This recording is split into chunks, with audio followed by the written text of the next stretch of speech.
Hello and welcome to the HoudiniESQ training video on the Outlook dashboard. You can get to the Outlook dashboard by clicking on the My Outlook tab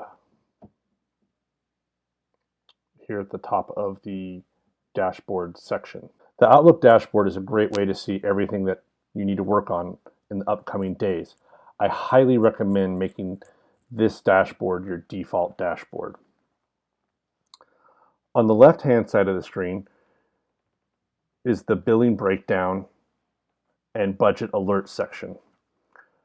By clicking the billing breakdown link, you can see a breakdown of billing by matter classification, by the client, and finally by the matter itself.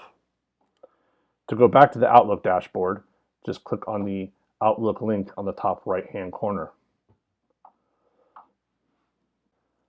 Below the billing and budgets alert section is the events section. The events section is all the upcoming events on your calendar for the next 30 days.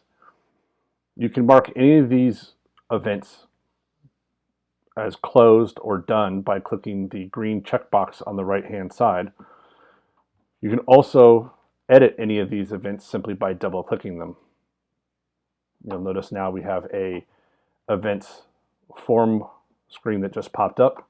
To go back to the list, just click on the Back to Matter section and we get the default Outlook dashboard.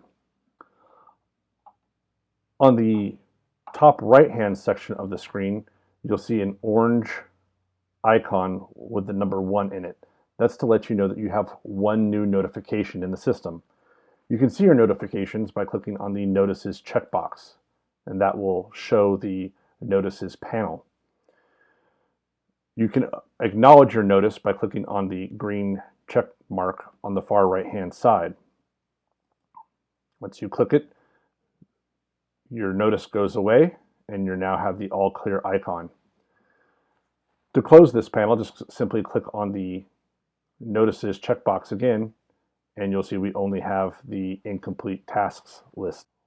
Finally is the incomplete tasks section. This is where all open or incomplete to-dos that are assigned to you are displayed. Again, you can edit any of these records by simply double-clicking on them and you'll see a to-do form appear.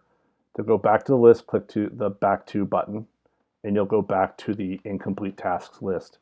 You can mark any incomplete task or to-do as completed by, again, clicking on the green check mark on the far right-hand side.